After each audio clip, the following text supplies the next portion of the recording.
जय हिंद बच्चों। तो कैसे आप सभी? आई होप आप सभी अच्छे होंगे और मस्त होंगे। तो बच्चों, जैसे कि आप लोग को पता है कि 4 फरवरी से आप लोग का एग्जाम है और समय आप लोगों के बीच अब बहुत कम समय है। ये जो बच्चे जितने भी समय है, ये समझिए आप लोगों के लिए काफ़ी कीमती समय है। इनका सदुपयोग कीजिए। एक एक सेकेंड आपके लिए काफ़ी महत्व रखता है। इन कम समय में आप सारी किताब का अध्ययन नहीं कर सकते, तो फिर करें तो करें क्या? तो इन कम समय में आप उन प्रश्नों को ही देखिए जो बार बार एग्जाम में पूछे गए हैं। तो इसके लिए आप लोग क्या करना है, क्वेश्चन बैंक निकाल लेना है। क्वेश्चन बैंक में आप लोग को देखना है कि किन किन प्रश्नों को पूछ रहा है, क्योंकि पूरी बुक को पढ़ पाना संभव नहीं है। अगर तैयारी नहीं है तो फिर उन प्रश्नों को ही देखिए जो बार बार पूछे जा रहे हैं। और जेक के एग्जाम में जितने भी है सारे प्रीवियस प्रश्न ही रिपीट कर रहे हैं। ठीक है, तो आज हम लोग साइंस के प्रश्नों को देखेंगे कि इसी किन किन प्रश्नों को बार बार रिपीट किया जा रहा है। तो बच्चों, सबसे पहले जो पहला चैप्टर है आपका साइंस का क्या है, रासायनिक अभिक्रिया और समीकरण। तो रासायनिक अभिक्रिया और समीकरण का जो पहला चैप्टर है उसका जो अभिक्रिया है, खास करके 4 अभिक्रिया आप लोग पढ़े होंगे। संयोजन अभिक्रिया, वियोजन अभिक्रिया जिसको अपघटन अभिक्रिया के नाम से भी जानते हैं, विस्थापन अभिक्रिया, द्विविस्थापन अभिक्रिया। ठीक है, तो उन प्रश्नों को हम लोग आज करवा देते हैं आप लोग को, फिर आगे देखते हैं। तो बच्चों, सबसे पहला जो है आपके पास देखिए संयोजन अभिक्रिया। क्या है? संयोजन अभिक्रिया। संयोजन अभिक्रिया समझेंगे क्या होता है। आप देखिए संयोजन अभिक्रिया, संयोजन अभिक्रिया से ही नाम पता चला, संयोजित होना। क्या होना? संयोजित होना मतलब मिलना। अब समझिए, दो या दो से अधिक छोटे छोटे अभिकारक यानी कि तत्व आपस में मिलकर के एकल पदार्थ, एकल मतलब क्या, एक बड़े पदार्थ का निर्माण कर देता है। तो ऐसी अभिक्रिया को हम लोग क्या कहेंगे? संयोजन अभिक्रिया। बेटा समझ में आया? संयोजन अभिक्रिया क्या है? तो दो छोटे छोटे तत्व या यौगिक आपस में मिलकर के एकल पदार्थ का निर्माण कर देता है। एकल मतलब समझ रहे हो ना, एक बड़े पदार्थ का निर्माण कर देता है। तो ऐसी अभिक्रिया को हम लोग कहेंगे संयोजन अभिक्रिया। अब समझेंगे थोड़ा, यहाँ पे देखिए लिखोगे कैसे।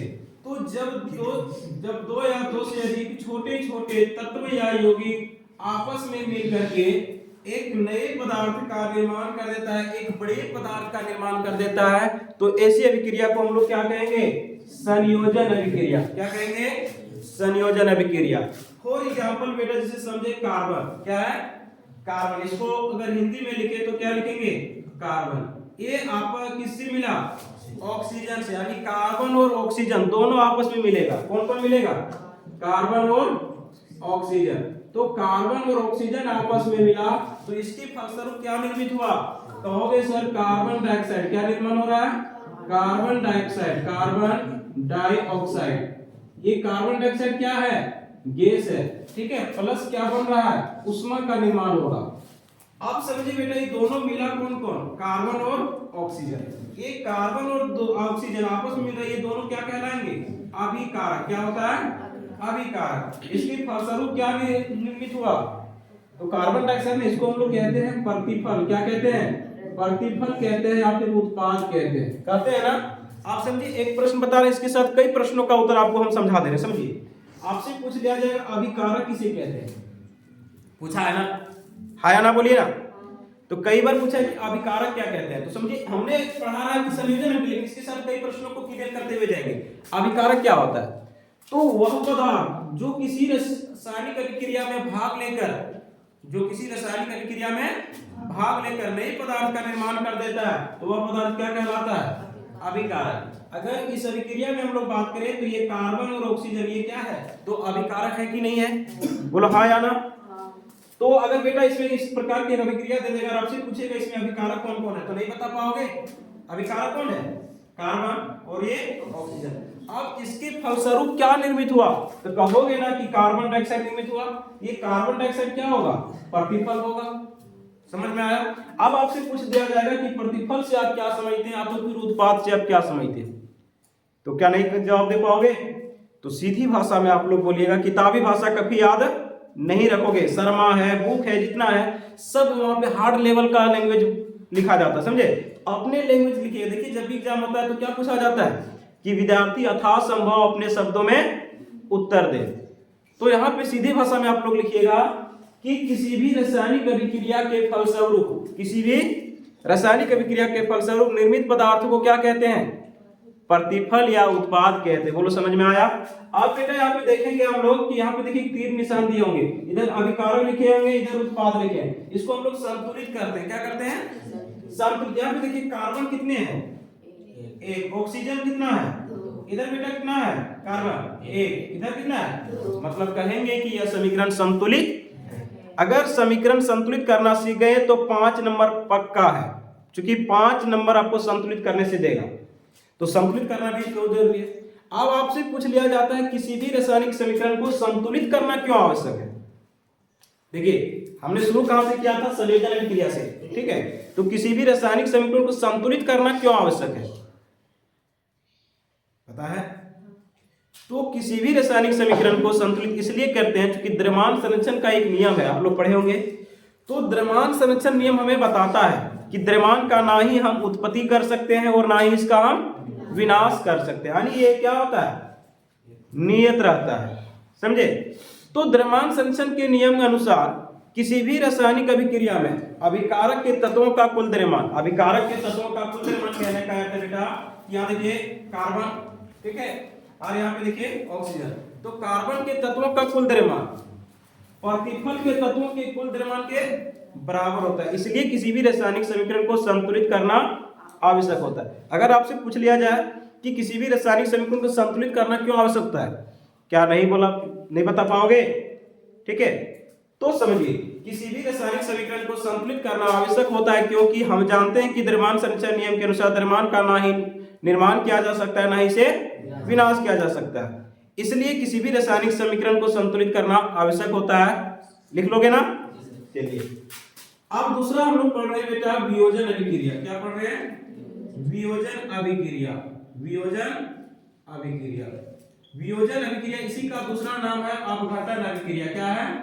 अपघटन अभिक्रिया, अभिक्रिया, ठीक है। अब ये वियोजन अभिक्रिया, अपघटन अभिक्रिया, देखिए वियोजन का मतलब ही क्या होता है? वियोजित होना। वियोजित होना मतलब टूटना।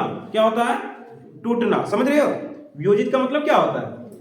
तो सीधी भाषा में समझिए, ऐसी रासायनिक अभिक्रिया, ऐसी रासायनिक अभिक्रिया जिसमें एक बड़े यौगिक अभिक्रिया के फलस्वरूप विघटित होकर टूटकर दो या दो से अधिक छोटे छोटे यौगिकों पदार्थों फिर तत्वों में, यौगिकों में बोलिए, यौगिकों का निर्माण कर देता है, तो उसे हम लोग क्या कहते हैं? वियोजन अभिक्रिया। बोलो समझ में आया? आ रहा है कि नहीं? ऐसी रासायनिक अभिक्रिया जिसमें एक बड़े यौगिक अभिक्रिया के फलस्वरूप विघटित होकर के दो या दो से अधिक पदार्थों का निर्माण कर देता है, उसे हम लोग क्या कहते हैं? क्या रटने की जरूरत है बेटा? ईमानदारी पूर्वक बोलिए, समझ में आ रहा है? लिख लोगे? लिख लोगे ना? तो उसे हम लोग क्या कहेंगे? वियोजन अभिक्रिया। ऐसी रासायनिक अभिक्रिया, ऐसी रासायनिक अभिक्रिया जिसमें अभिक्रिया के फलस्वरूप, किसमें? अभिक्रिया के फलस्वरूप, अभिक्रिया के फलस्वरूप वियोजित होकर दो या दो से अधिक पदार्थों का निर्माण कर देता है, पदार्थों का निर्माण कर देता है, निर्माण कर देता है, तो उसे क्या कहते हैं? वियोजन अभिक्रिया कहते हैं। वियोजन अभिक्रिया कहते हैं। समझ में आया? आप फॉर एग्जांपल हम लोग बात करेंगे तो क्या होगा? दीजिए कोई एग्जांपल दीजिए। कार्बन डाइऑक्साइड, और जैसे हम लोग कैल्शियम कार्बोनेट ले लेते हैं, इसमें क्या करेंगे? उष्मा देंगे, ठीक है, क्या बनाएगा? कैल्शियम ऑक्साइड प्लस CO2, क्या बनाएगा? आगे ये देखिए एक बड़ा यौगिक है, इसको हम लोग कहते हैं संगमरमर कहते हैं। क्या बोलते हैं बेटा? संगमर, कितना गलती लिखते हैं? संगमरमर, ठीक है। और इसी का दूसरा नाम है चूना पत्थर। क्या नाम है? तो बेटा आप लोग से अगर पूछे कि चूना पत्थर का सूत्र क्या होता है तो नहीं बता पाओगे, ठीक है। आप यहाँ देखिए क्या उष्मा दिए, समझ में आ रहा है? ये वियोजित हो रहा है। क्या हो रहा है? वियोजित हो रहा है। टूटा, टूटने के बाद क्या बनाया? Calcium oxide. इसका नाम क्या है? Calcium oxide. बेटा याद रखोगे, कैल्शियम ऑक्साइड, कैल्शियम ऑक्साइड, इसी को हम लोग कहते हैं बिना बुझा हुआ चूना। क्या बोलते हैं? बिना बुझा हुआ चूना, बिना बुझा हुआ चूना। अगर इसी का दूसरा नाम लिखिए तो बेटा आप लोग याद रखिएगा कली चूना। क्या याद रखोगे? कली चूना। देखिए एक ही नाम है, सूत्र है ना, कई रूप में पूछ लेता है। अब चकमा खाने लगता है सर क्या पता। तो अगर बिना बुझा हुआ चूना का सूत्र पूछे तो कैल्शियम ऑक्साइड, ठीक है। कली चूना का सूत्र पूछे तो भी ये है, और ये तो आप लोग को पता ही है कार्बन। अब समझिए एक बड़ा यौगिक था कौन? Calcium carbonate. इसमें हमने उष्मा दिया, उष्मा के दौरान ये क्या हुआ? टूटना प्रारंभ हुआ, यानी टूट करके क्या क्या बना दिया? कैल्शियम ऑक्साइड, यानी बिना बुझा हुआ चूना, और क्या बनाया? Carbon dioxide. तो ये क्या हो जाएगा? वियोजन अभिक्रिया। बोलो समझ में आया? आया कि नहीं? अब लिख लोगे। अब समझिए वियोजन अभिक्रिया भी कई प्रकार से होता है। कुछ वियोजन अभिक्रिया ऐसी होती है जो उष्मा देने से होता है, कुछ विद्युत द्वारा के होता है, कुछ प्रकाश के द्वारा भी होता है। 3 प्रकार के हमने लिखाया था ना, ठीक है। तभी हम उतना डीपली नहीं जाएंगे, नहीं तो फिर बहुत लंबा वीडियो हो जाएगा, ठीक है। तो हम लोग सीधी भाषा में समझे कि वियोजन अभिक्रिया क्या होता है, कोई दिक्कत? अब समझिए आप लोग पूछ लिया जाता है, अब देखिए जितने भी वियोजन अभिक्रिया होते हैं सब उष्मा शोषी अभिक्रिया होता है। बेटा आप समझिए उष्मा शोषी अभिक्रिया किसको कहते हैं? तो ऐसी रासायनिक अभिक्रिया जिसमें अभिक्रिया के दौरान उष्मा अवशोषित होती है। क्या होती है? उष्मा अवशोषित होती है। ऐसी अभिक्रिया को हम लोग क्या कहेंगे? उष्मा शोषी अभिक्रिया। समझ में आ रहा है? और उष्मा क्षेपी आप लोग पढ़े होंगे, पढ़े ना? तो ऐसी रासायनिक अभिक्रिया जिसमें अभिक्रिया के दौरान उष्मा क्या होता है? उत्सर्जित होता है। फॉर एग्जांपल बेटा अभी देखिएगा यहाँ पे जितने संयोजन अभिक्रिया था, देखिए यहाँ पे बना हुआ कार्बन डाइऑक्साइड, जिसके बाद क्या बना था? उष्मा भी निर्माण हो रहा था ना। तो जिस अभिक्रिया के दौरान उष्मा की उत्पत्ति होती है ऐसी अभिक्रिया को हम लोग क्या कहते हैं? उष्मा क्षेपी अभिक्रिया। एक बहुत अच्छा प्रश्न है, कई बार आप लोग को रिपीट किया गया है, याद आ गया होगा। श्वसन एक उष्मा क्षेपी अभिक्रिया है। कैसे? जितना बोले जितना इसका तारीफ करें कम होगा। कई बार इस प्रश्न को रिपीट किया है। तो श्वसन एक उष्मा क्षेपी अभिक्रिया कैसे? क्योंकि श्वसन क्रिया के दौरान क्या होता है? उष्मा की हमें प्राप्ति होती है, क्योंकि ग्लूकोज का विखंडन होता है, ये ऑक्सीजन से संयोग करता है, और ऑक्सीजन से संयोग करने के फलस्वरूप में क्या मिलता है? ऊर्जा की प्राप्ति होती है। इसलिए कह सकते हैं कि संयोजन ये क्या है? उष्माक्षेपी अभिक्रिया। बेटा उष्माक्षेपी उष्मा शोषी दोनों क्लियर। एक चीज आप लोग करवा देते हैं कि जितने संयोजन अभिक्रिया सबके सब क्या होगा? उष्माक्षेपी संयोजन, और जितने वियोजन है सब क्या होंगे? उष्मा शोषी। अगर जब भी कभी एग्जांपल पूछे तो याद करिएगा कि संयोजन और ये वियोजन। कोई दिक्कत? एकदम क्या बोलते हैं इसको, रट लीजिए कि उष्माक्षेपी अभिक्रिया किसे कहते हैं? उष्मा शोषी कितने एकदम फिक्स से पक्का पूछने वाले हैं। और ये 4 जो अभिक्रिया है ये भी रट लीजिए। 2 अभिक्रिया भी हम लोग पढ़ चुके हैं, और तीसरा पढ़ रहे हैं विस्थापन अभिक्रिया, ठीक है।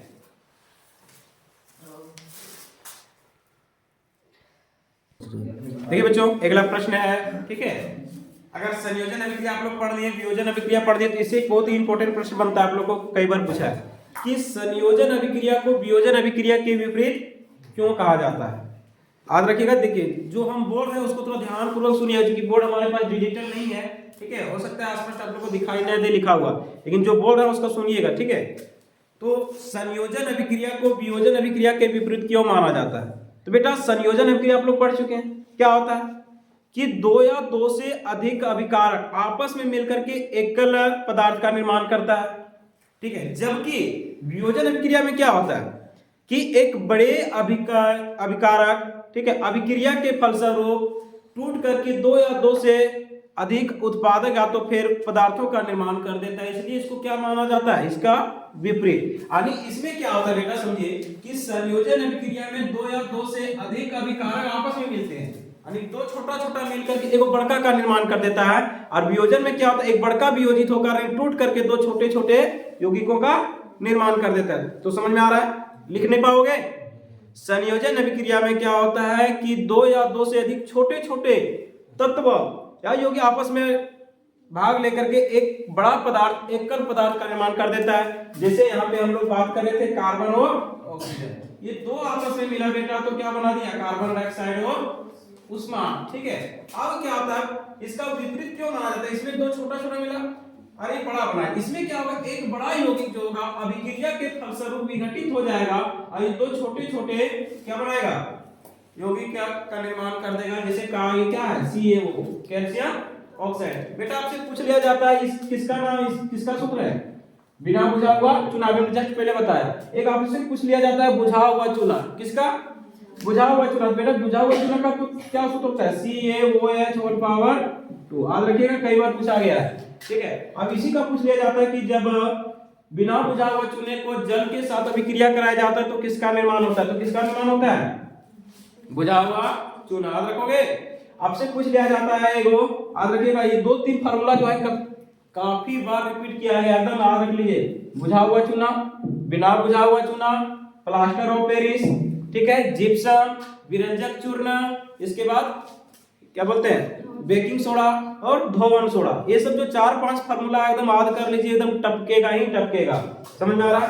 अब विरंजक चूर्ण का आपसे पूछे तो क्या होगा, CaOCl2, ये विरंजक चूर्ण है। इसके बाद आपसे पूछ लिया जाए NaHCO3 किसका है, बताइए आप लोग कमेंट करके बता दीजिए इसको, किस जो जान रहे हैं। सोडियम हाइड्रोजन कार्बोनेट, नाम नहीं बताएंगे, ठीक है। और ये होता है आप लोग का धोवन सोडा, क्या है, धोवन सोडा। ये दोनों का आंसर आप लोग बताइए, ठीक है। प्लास्टर ऑफ पेरिस क्या होता है, CaSO4 × 12H2O, ठीक है। एक होता है जिप्सम, जिप्सम का सूत्र हम नहीं बता रहे, बताइए इसको आप लोग, ठीक है, बता लीजिएगा ना। अब समझिए बेटा, ये समझ में आ गया, कोई दिक्कत। अब हम लोग यहाँ देखेंगे विस्थापन अभिक्रिया। तो ऐसी रासायनिक अभिक्रिया जिसमें अभिक्रिया के दौरान एक व दूसरे में क्या होता है, विस्थापित हो जाता है। विस्थापन का मतलब क्या होता है, दूसरे में विस्थापित हो जाना।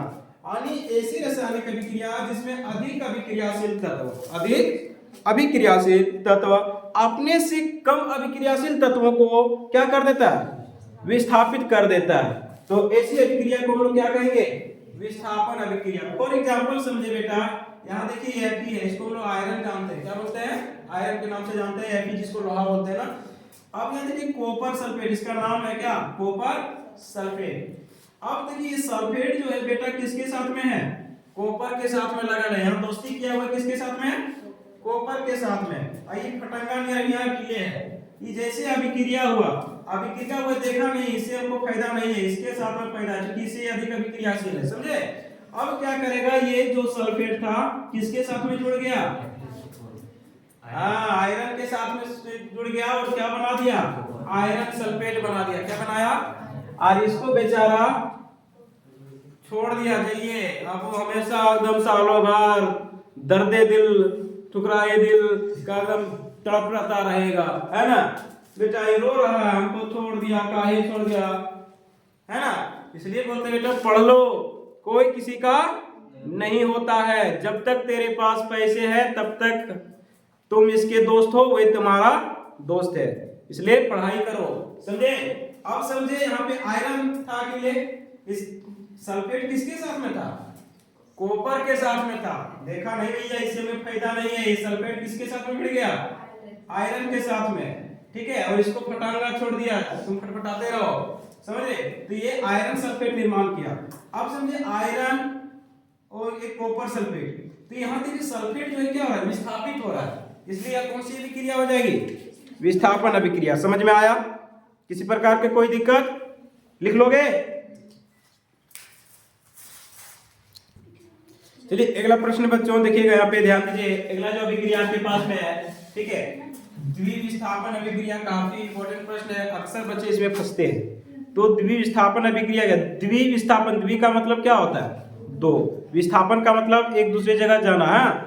तो जिसमें दो दो का विस्थापन होता है उसको हम लोग क्या कहेंगे, द्विविस्थापन अभिक्रिया। यानी ऐसी रासायनिक अभिक्रिया जिसमें अभिकारकों के बीच आयनों का क्या होता है, आदान प्रदान होता है, तो ऐसी अभिक्रिया को क्या कहेंगे, द्विविस्थापन अभिक्रिया। कोई दिक्कत बच्चों, देखिए कैसे लिखोगे, ऐसी रासायनिक अभिक्रिया जिसमें अभिकारकों के बीच, अभिकारक तो पता है ना, समझा दिया ना, अभिकारकों के बीच आयनों का क्या होता है, आदान प्रदान होता है, उसे द्विविस्थापन अभिक्रिया कहते हैं। बेटा इतना नहीं लिख पाओगे, लिख लोगे ना। अब समझे यहाँ पे फॉर एग्जांपल हम लोग समझेंगे सोडियम सल्फेट, क्या है ये, सोडियम सल्फेट, और दूसरा क्या है, बेरियम क्लोराइड, या फिर मिस्टेक है बेरियम क्लोराइड। क्या है बेटा, बेरियम क्लोराइड, क्या है, बेरियम क्लोराइड। ठीक है, ये आपस में देखिए क्या रहा है कि ये बेरियम के साथ सल्फेट जुड़ जाएगा। सल्फेट जो था किसके साथ में था, सोडियम के साथ में था ना। अब यहाँ पे देखिए किसके साथ जुड़ गया, बेरियम के साथ, तो क्या बना दिया, बेरियम सल्फेट। अब ये जो था, ठीक है, क्लोरीन जो था किसके साथ में था, बेरियम के साथ में, इधर मिल गया किसके साथ में, सोडियम के साथ में, क्या बना दिया, सोडियम क्लोरीन। दोनों के बीच क्या हो गया, आयनों का आदान प्रदान हो गया। समझे, इस अभिक्रिया को हम लोग क्या कहेंगे, द्विविस्थापन अभिक्रिया। समझे, यानी ये जो था किसके साथ में था, बेरियम के साथ, किसके साथ चल गया, सोडियम के साथ, और ये किसके साथ में था, सल्फेट, सोडियम के साथ, किसके साथ आ गया, यानी दोनों का हेरा फेरी। क्या है, जैसे मान के चलिए हमारा अमित, हमारा जो है दोस्त अमित है, ठीक है, और अमित का जो दोस्त है, इसका जो अमित का क्या बोलते, संजय का जो दोस्त है वो मनीष है। अब क्या करेंगे, दोनों हेरा फेरी कर लेंगे, जाओ इसके साथ हम नहीं रहेंगे, हम उसके साथ में रहेंगे, जो आजकल काफी ज्यादा होता है ना, जिधर फायदा उधर चल दिया। तो ये क्या हो जाएगा, ये सल्फेट था किसके साथ में, सोडियम के साथ में, समझ रहे हैं। अब बेटा ये इसको सोडियम को गोली मार जाए, नहीं रहेंगे तेरे पास, तुमसे हमको खूब फायदा नहीं, खाली खर्चे कराते रहते हो, जब बैठो सिंगाड़ा खिलाओ, सिंगाड़ा खिलाओ, नहीं रहेंगे आपके साथ में। अब ये सल्फेट किसके साथ में आ गया, बेरियम के साथ में, ले मजा एकदम, रोज एकदम खा रहा है ना। अब यहाँ पे देखिए क्लोरीन किसके साथ में था, बेरियम के साथ में, इसको छोड़ दिया, किसके साथ आ गया, सोडियम क्लोराइड के साथ में, यानी क्या बना दिया, सोडियम क्लोराइड। बेटा इसी को तो हम लोग नमक कहते हैं, क्या कहते हैं, अगर आपसे नमक का सूत्र पूछे तो क्या है, सोडियम क्लोराइड। कोई दिक्कत, याद रखोगे।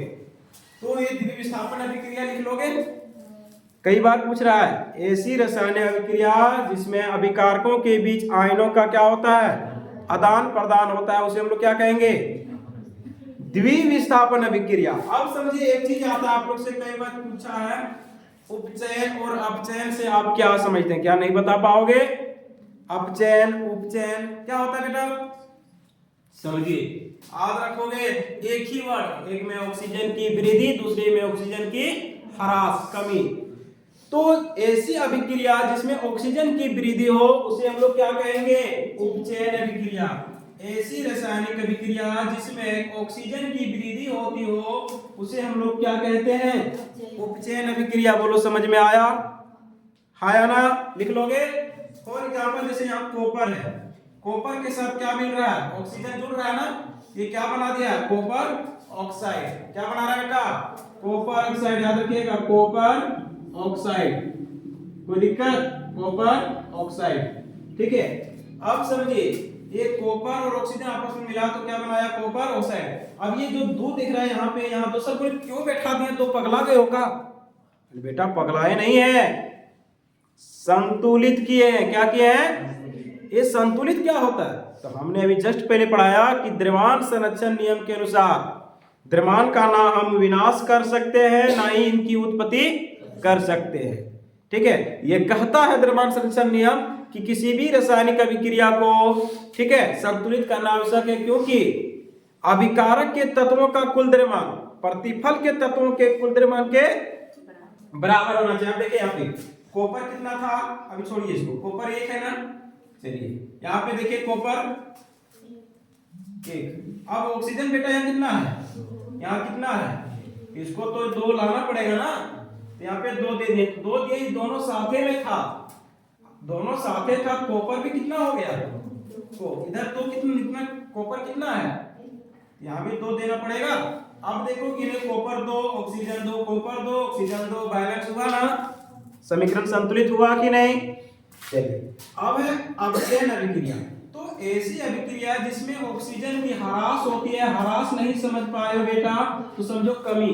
क्या, तो ऐसी अभिक्रिया जिसमें ऑक्सीजन की कमी होती है उसे क्या कहते हैं, उपचयन अभिक्रिया। कोई समझ में आ रहा है, सॉरी क्या है, अपचयन अभिक्रिया, मिस्टेक को बोले, क्या है, अपचयन अभिक्रिया कहते हैं, यानी अपचयित होना, ठीक है। अब समझिए जैसे कॉपर ऑक्साइड, क्या है, कॉपर ऑक्साइड यहाँ पे दिख रहा है, इसके साथ में ऑक्सीजन जुड़ा हुआ है ना, अभिक्रिया के कॉपर को फिर फटका छोड़ दिया, इसको बचा रहा हो, अब ये ऑक्सीजन किसके साथ जुड़ गया, हाइड्रोजन के साथ में जुड़ गया, समझे, यह क्या बनाएगा, जल, ये क्या हो जाएगा, अपचयन अभिक्रिया। अब समझिए एक आप लोग से पूछ दिया जाता है रिडॉक्स अभिक्रिया, याद है, तो ऐसी रासायनिक अभिक्रिया जिसमें एक का अपचयन होगा, दूसरा का क्या होगा, उपचयन होगा, तो इसको एक साथ हम लोग किस नाम से जानते हैं, रिडॉक्स अभिक्रिया। लिख लोगे, यानी ऐसी रासायनिक अभिक्रिया जिसमें एक का अपचयन हो तो दूसरा का उपचयन हो, ऐसी अभिक्रिया को हम लोग एक साथ रिडॉक्स अभिक्रिया कहते हैं। अब समझे, कई बार आपसे पूछा जाता है जब तांबे को गर्म किया जाता है तो यह काला हो जाता है, क्यों? आधा क्वेश्चन पूछा जाता है ना, जब तांबे को गर्म किया जाता है या तो कॉपर को गर्म किया जाता है तो यह काला हो जाता है। तांबे देखे हो आप लोग? तांबा देखे है ना, सबके घर में होगा ना। उसको बेटा गर्म करना, तो गर्म करने के बाद ये क्या होगा, काला हो जाएगा। बोले क्यों काला होगा सर? समझिए, जब कॉपर को ऑक्सीजन से, यानी गर्म करना मतलब ऑक्सीजन देंगे, जब कॉपर को गर्म किया जाता है तो अपने ऊपर क्या परत बनाएगा, कॉपर ऑक्साइड का एक परत जमा लेता है, जिन कारण से क्या हो जाता है, काला हो जाता है। समझ में आ रहा है? चलिए देखिए, अगला प्रश्न है बच्चों आपके पास में, जो अगला पॉइंट था आपके पास में है, ठीक है, पहला चैप्टर में, वो है विकृत गंधिता। क्या बच्चा? विकृत गंधिता। ये विकृत गंधिता होता क्या है? समझिए, तेल या वसा युक्त खाद्य पदार्थ आप लोग देखे जिसमें तेल जो खाने में अच्छा लगता है, अगर समझिए अगर खाने में अच्छा लगे उसको कुछ समय तक छोड़ दीजिए, लंबे समय तक 10 दिन 15 दिन 1-2 महीना, तो क्या होता है देखिए, उसके स्वाद में क्या होता है, धीरे धीरे बदलाव आ जाता है। क्या होता है बाबू? बदलाव आ जाता है, गंध उसका अलग प्रकार की आने लगती है, तो उसी को हम लोग क्या कहते हैं, विकृत गंधिता कहते हैं। यानी जब तेलीय या वसा युक्त खाद्य पदार्थ को लंबे समय तक छोड़ दिया जाता है तो उनके स्वाद में बदलाव आ जाता है। क्या होता है? बदलाव मतलब अच्छे बदलाव नहीं, नेगेटिव, यानी खराब होने लगता है ना, तो उसे हम लोग क्या कहते हैं, विकृत गंधिता कहते हैं। अब विकृत गंधिता को रोकने के लिए क्या करेंगे, तो उसमें से नाइट्रोजन गैस भरा जाता है, यानी नाइट्रोजन गैस प्रवाहित किया जाता है। क्या? कौन सा गैस? नाइट्रोजन गैस प्रवाहित किया जाता है, जिससे जो ये पदार्थ होता है वो जल्दी से खराब नहीं होता है। ठीक है, आप लोग कई बार पूछा गया है ऑब्जेक्टिव में कि चिप्स की थैली में कौन सी गैस भरी जाती है, तो बेटा नहीं बता पाओगे। चिप्स की थैली, चिप्स खाए हो ना, तो चिप्स की थैली में कौन सी गैस भरी जाती है, नाइट्रोजन गैस। कोई दिक्कत? चलिए, एक आप लोग से पूछ लिया जाता है कि संचारण से आप क्या समझते हैं, क्या है संचारण से आप क्या समझते हैं, परिभाषित है। बेटा नहीं समझा पाओगे संचारण क्या होता है। लोहे में जंग लगते हुए देखा है, हाँ, संचारण क्या है बोलिए? जब किसी धातु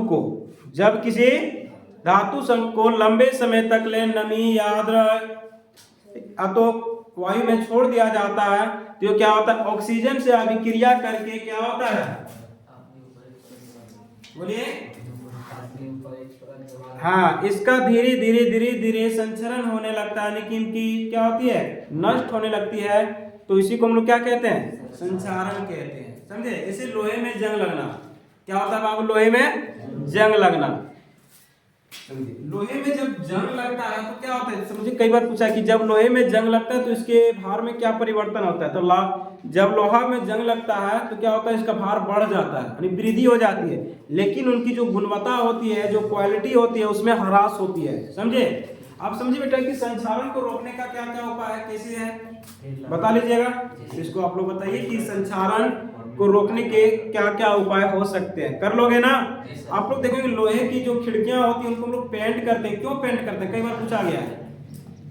तो पेंट क्यों करते हैं, डिजाइन के लिए। एक तो यह है कि लोहे को पेंट करने से क्या होता है, एक परत बन जाती है। क्या होती है?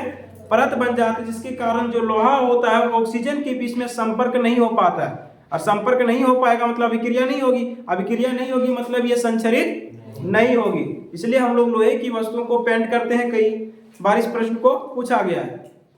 तो हो गया। तो आज हमने चैप्टर 1 की जो इंपॉर्टेंट पॉइंट से उसको हमने देखा, इससे रिलेटेड जो प्रश्न होगा आप लोग उम्मीद है कर लेंगे।